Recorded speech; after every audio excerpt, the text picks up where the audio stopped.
Thanks, Martin, and welcome everyone to Approaching DEFCON Remote Operational Remedies, a Keyavi Data webinar. My name is Rita Zerbrig, and I'm a security analyst at Keyavi Data and today's webinar host.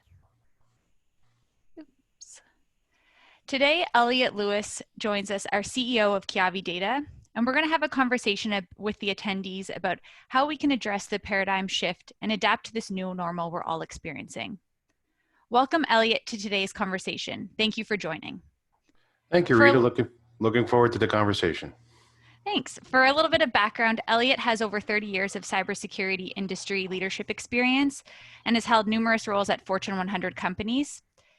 And I'd love to hear from you, Elliot, a little bit of background on the experience that you bring to Keyavi Data and a little bit about Keyavi Data. Thanks for joining today.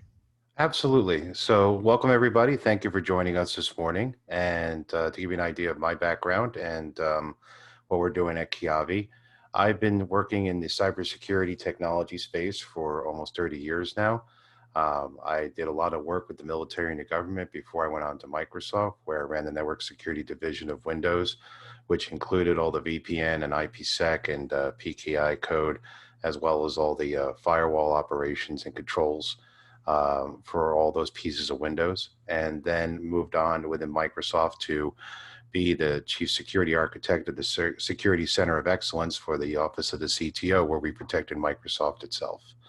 After working at Microsoft, I went on to be the CISO of Merrill Lynch worldwide, and then moved on back into tech, where I was a director of security and identity innovation services at Cisco Systems, and then also moved on to Dell, where I was their chief security architect, working for the Office of the CTO over the product side of the house, and worked on all the different designs and operations and integrations we had on all the products across the board at Dell for security operations. And today we are here with our new company, Keyavi Data, that we've put together some very exciting technology that you're going to get to see. This is something that most people are quite surprised to see coming out on the market, and we're very happy to have released this product out for everybody. We've taken the technology and built into the model that allows data to be self-protecting, intelligent, and self-aware in the wild and under complete control, no matter where you send it, how long you send it, and where it goes. This is designed around the ability to be agnostic to any platform, any transport, any particular application or OS.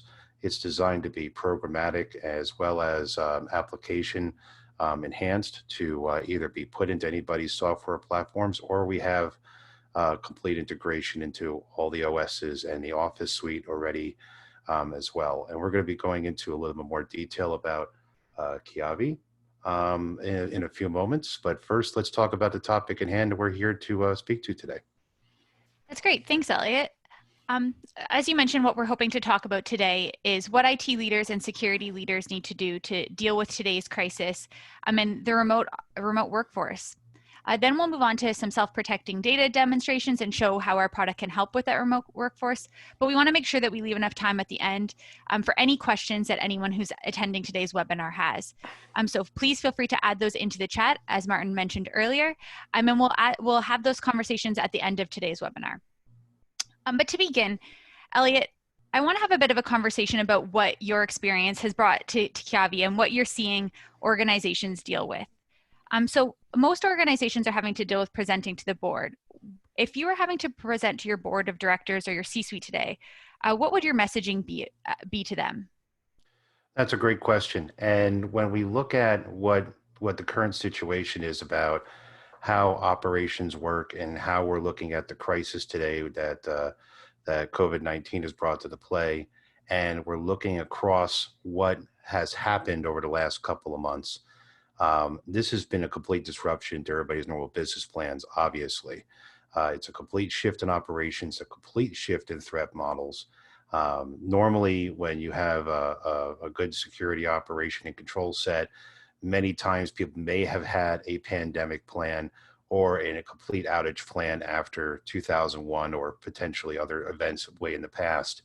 But those plans haven't been updated and operated in a long time.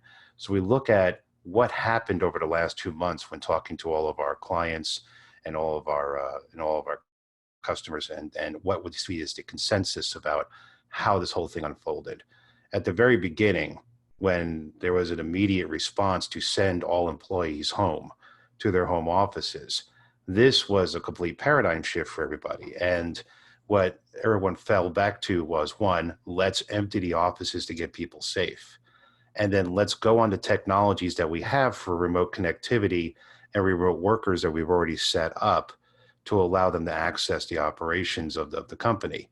The first fallback that we saw on this curve was for people to try to use VPN or cloud services or cloud portals that were all based on platform data center and connectivity back to the home office.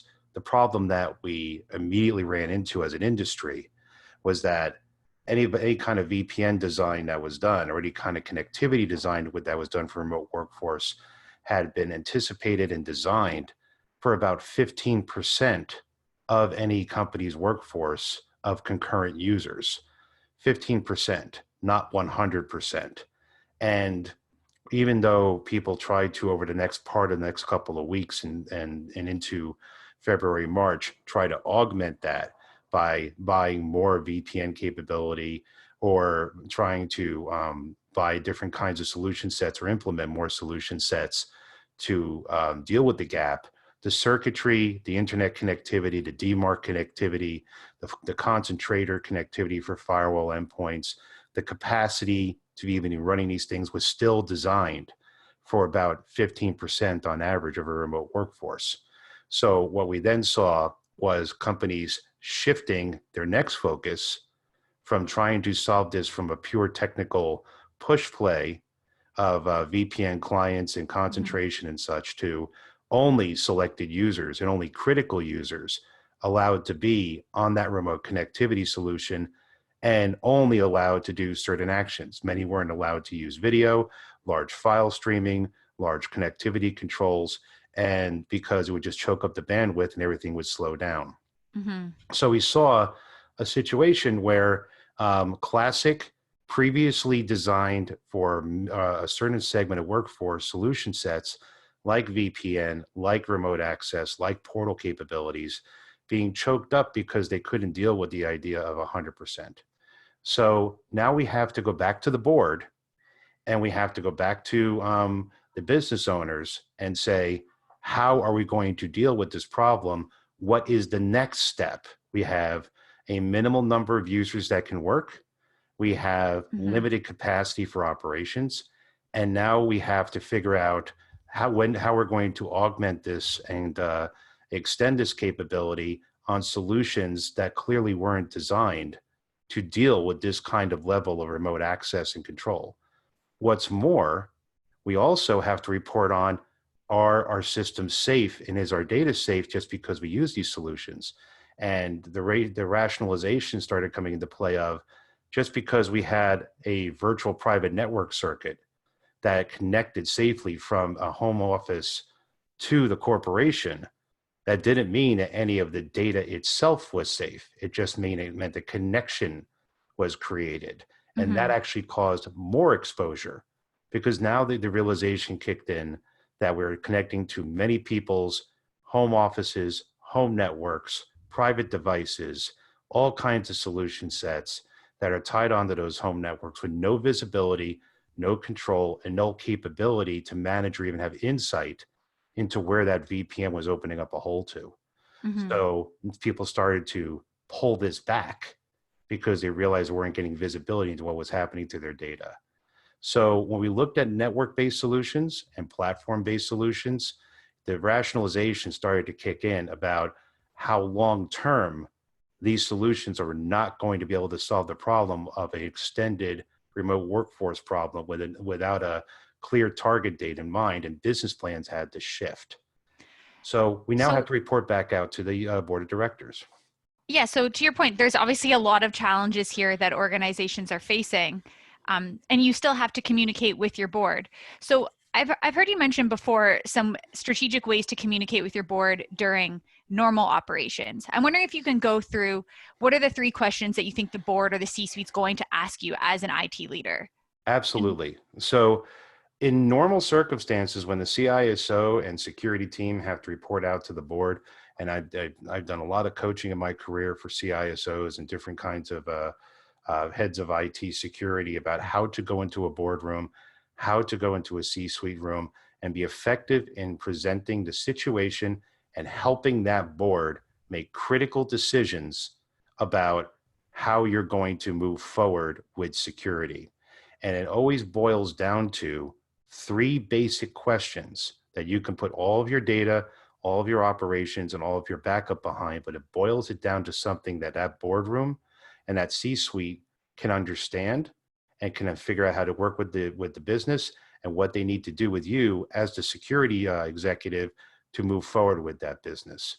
And those three questions come in the form of a structured model that lets us walk through with the board how to get basic answers, basic solution sets, and basic decision points.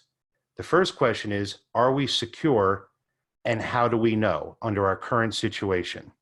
Do we have visibility? Do we have awareness? Are the current tool sets giving us what we need to do to say, yes, we are secure today?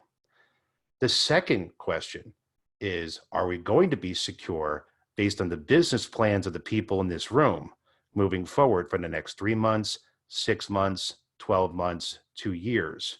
Because that's what those people are doing in that room, making business decisions about where it's going over time.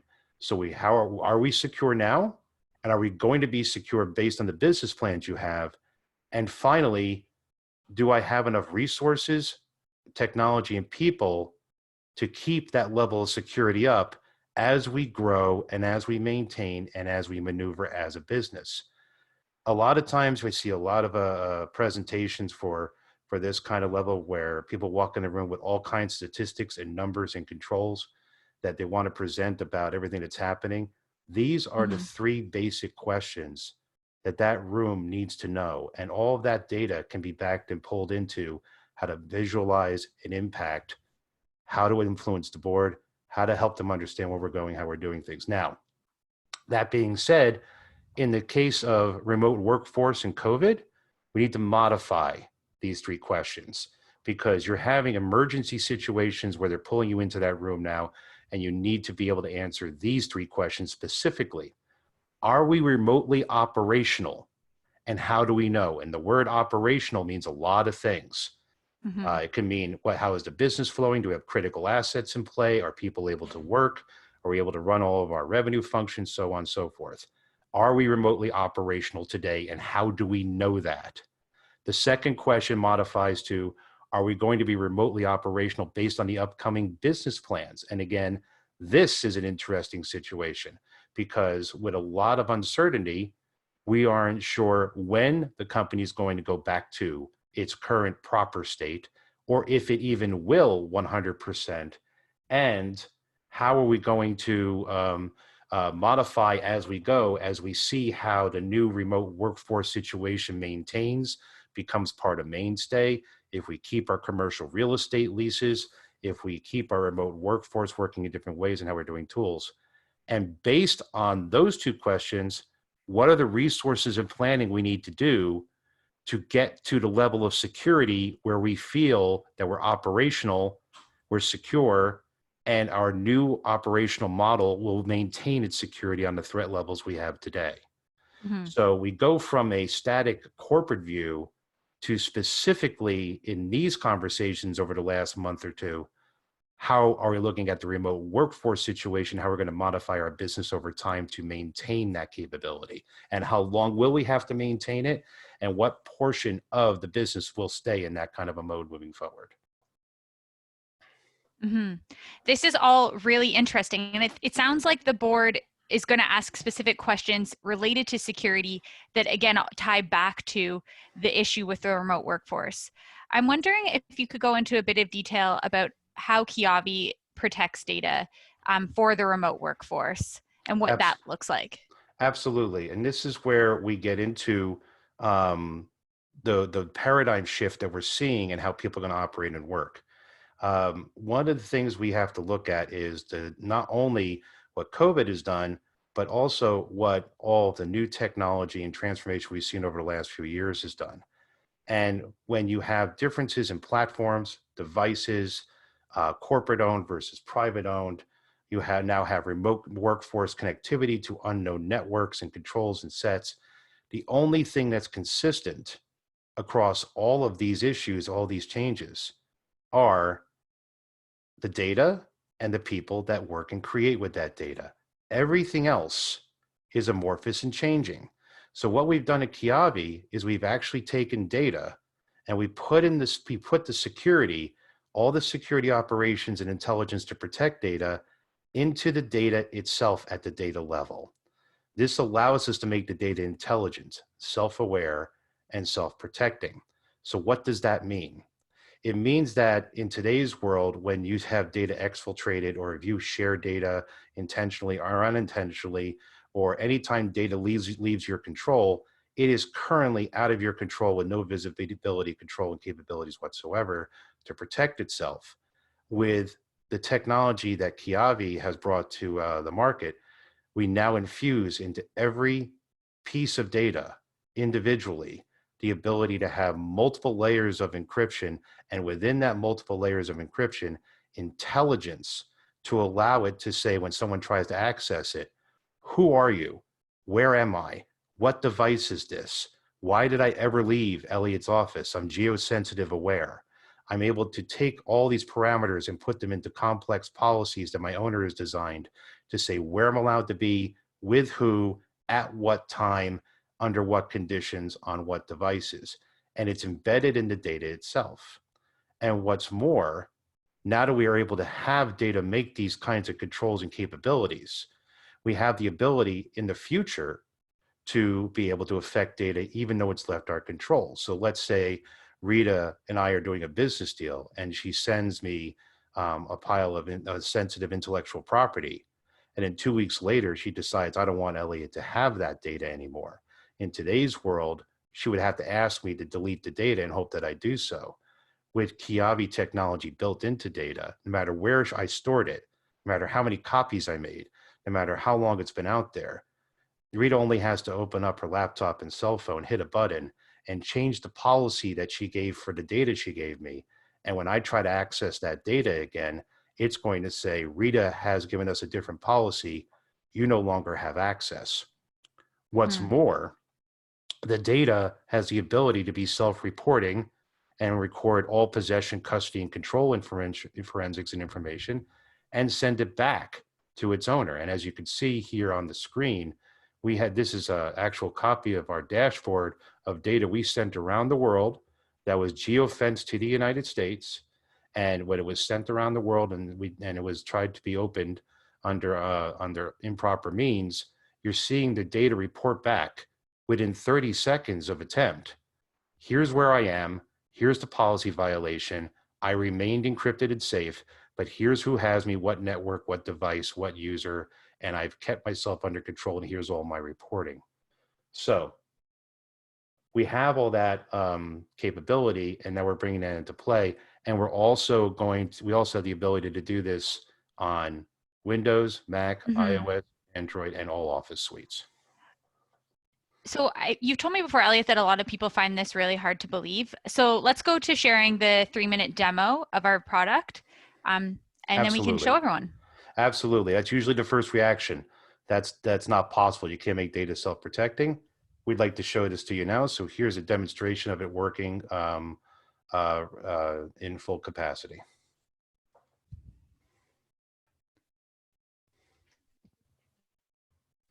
How you can secure your data with your rapidly increasing remote workforce and ensure that your data is protected no matter where it goes or who has access to it. So let's begin by looking at the Keyavi data client. As you can see on my screen now, on the right-hand side, we have the ability to create a new .ikd file or a new intelligent Keyavi data file. We can open that file and manage those different files that you may have. Importantly, though, what we want to do is register our geolocation as an end user, and we can do that in settings. So when we go into settings, as an end user, in my view, I'm able to register my location. Let's call this Rita's demo. I'm going to register my home office here. That location is added, and now the administrator has the ability to manage that access and manage that geolocation within the portal. I'll quickly hop over to show you what that view looks like from the end user side. If we enter into the Keyavi portal, what we're able to see in settings as the end user is that my demo location is now registered with longitude and latitude.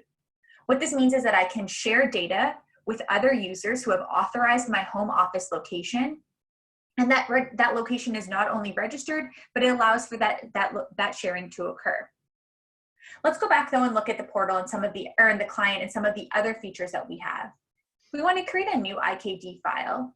We can select a file. Let's choose some of this demo data. You can see on the right-hand side, my medical records. And so I have the ability to create that authorized location here, but I also can provide authorized users or authorized time periods. I can select certain users that I want to have only read-only access or full access, maybe some collaboration, and I can set specific time periods, maybe 1 hour or 1 day. But let's just infuse those protections now and encrypt the file. That file will successfully encrypt and be located in our file share system. It can also be able to be encrypted with a right click and some other mechanisms as well. Now, critically, as the admin, if we go back to the portal, these types of accesses are being registered in your dashboard view. When we think about a remote workforce, what we really care about is the number of locations that data is being accessed. And we log that in your dashboard view. So here down on the right-hand side, you can see across the globe, there's different access points where there's been policy violations from our threat intelligence team, or there's been unauthorized access attempts. And here we see where people are asking to be able to view these different files. The critical thing about the geolocation with Keyavi data is that it allows for the remote workforce to be secured based on their location, but also based on other parameters, those authorized users, as well as different time frames. This demonstration is showing how you can secure your remote workforce today, but also prepare and build a secure workforce for tomorrow as well, when things return to normal and we go back into our offices. Keyavi Data would love to show you how our product can fit within your environment, and we'd welcome the opportunity to demonstrate in more detail all of the things that we offer with Keyavi Data. Thank you. So Elliot, that's been a great demonstration. I think we've got a lot of questions coming in. Mm-hmm. So the first question I think that's probably the most interesting is, can the geolocation actually be spoofed at all? That's a great question. We use multiple parameters to do geolocation. It's not just based on IP address. It's not just based on the physical GPS of the device itself. We're also doing several different API integrations that allows us to pull for networking, for longitude, latitude coordinates, and several other pieces. Also, when it comes to VPN spoofing, which is usually the first question people ask, is the device is not actually using a VPN spoof? This is intelligent data. Now, one of the things that we can do is tell the data itself to say, when you're being asked to open up on a particular system, it can check the system's parameters to see if a VPN is active, and also if that's an authorized VPN from the corporation that's supposed to be working through it. If it sees any aberrations, then it will refuse to open per your policies if you desire to set them as such. The same kind of functionality works for all kinds of other checks that the data can do about the system that it's on. It can check for antivirus, it can check for ransomware, malware control, it can check for other settings because it is intelligent data and can pull the system before it allows itself to be open on any particular instance. Okay, great. I've seen a couple other great questions come in, but feel free to keep them coming. One of the other questions that we see here is, what about offline access? How does that work with Keyavi? Great question. So obviously we made this so that it can work in all capabilities and instances. Now, when the data is on a system that does not have connectivity, its basic default policy out of the box from Keyavi is to default safe and closed and encrypted. But the owner of the data has the ability to do security sliding exemptions on those policies. You as the owner can say, if I don't have connectivity and the person is an authorized user on an authorized device, then I can go ahead and say they're allowed to open it in those instances, or they can open it for 3 times. during a given period of time, or they can open it till 5 o'clock today. You can allow for relaxed policy on those defaults of non-connectivity. It's up to you and your security choices as to how much risk you'd like to take with any kind of data, or you can use the default policies of just fail closed unless it can tell if its policies have been changed or revoked. Okay, great. I'm actually seeing a question going back to the conversation with talking to the board. So one user here is saying our budgets are getting slashed. So how do you get your resources from your board in that meeting? I know you That have a is lot of experience with that. That is an excellent question. And yes, I have. And I've been sitting in that seat for many, many years. This is a matter of mitigation effectiveness modeling. And what I've done in the past, and I've worked with many different CISOs to work them through this modeling as they have those kinds of questions come up, is a company evolves, as situations arise, just like COVID, you have many different mitigations and controls that were designed for other operational scenarios that you're not experiencing today and may not experience again based on the business plans of your company. Just like we talked about with the 3 questions. Are we secure today? And how do we know? And are we going to be secure based on the business plans on what you're planning here, and how do we know, and do I have enough resources? They are specifically designed on the back end to be backed up with mitigation effectiveness modeling to say, well, here's the business plans and here's our current threat model. Here's the solutions I have in play. Here are the ones that will remain to be effective, but we should spend money on. Here's where we have to shift our threat modeling and focus to look at other solutions that may need to be put in place because they're losing effectiveness over our business changes, and how we can model that very succinctly against the business, the revenue lines, the resources, the criticalities, and the threat models thereof. It gives you a very clear picture of, do we have the right resources based on the right business plans, and are we secure, and where are we falling down to where we have needs? When you have a net zero budget plan, you need to apply that to that kind of modeling. If you have the ability to replace or augment or put our controls in, but you must justify that budget and show how it's mapped to their business plans, that's how you do that kind of tooling. So we've done that kind of consulting with many companies to help them with their mitigation effectiveness modeling. And I'd be happy to share that out and work with any companies that need to use that kind of modeling to put those pieces in place. Okay, great. I really appreciate that. I want to be cognizant of everyone's time here. So I have a couple more kind of logistics questions. If we're able to give a demo to the team, or how to get a copy of these questions. And I think I can answer that. Following the webinar today, we'll be sending out a copy of the presentation as well as some of the answers to these questions. And we'd love to hear from anyone and provide anyone with a tailored demonstration and a bit more detail as to what our product entails. Looking at the time frame, I'd like to ask one more question around the board, Elliot, and then we can close today's webinar. Sure. There's a bit of a challenge, to say the least, for individuals who are trying to both innovate during this time, but also understand that there's a remote workforce. So what are your thoughts on promoting innovation during this unprecedented time? Great question. First of all, we need to maintain a level of innovation and not just a steady state throughout this time, because businesses still need to grow. We still need to get back to fully operational, and more now than any place else during a time when you have a crisis like this. This gives you the ability to have a window to say, we have the ability to look at alternative capabilities and innovations and controls to grow the business. We are looking at a situation right now where we really aren't sure, as an industry, as a country, as a business vertical, as an entire planet, when are we going to come back to normal, and what will normal look like when that happens, and what will be the permanent changes as opposed to the things we may go back to. In other words, now is a forced innovation period. We must innovate in order to make the businesses modify, grow, maintain, and drive their business models. If we stayed the same, if we did not innovate in this time and period, it is invariable that businesses will simply shrink or not be able to maintain what they had before. So innovation is key. This is the perfect time to foster it and to drive new capabilities, because one thing is absolutely clear: all businesses need to modify no matter what happens over this course of time and period. Mm-hmm. Well, with that, I think that's a great light way to end the conversation. I want to thank everyone today for this valuable conversation and for joining.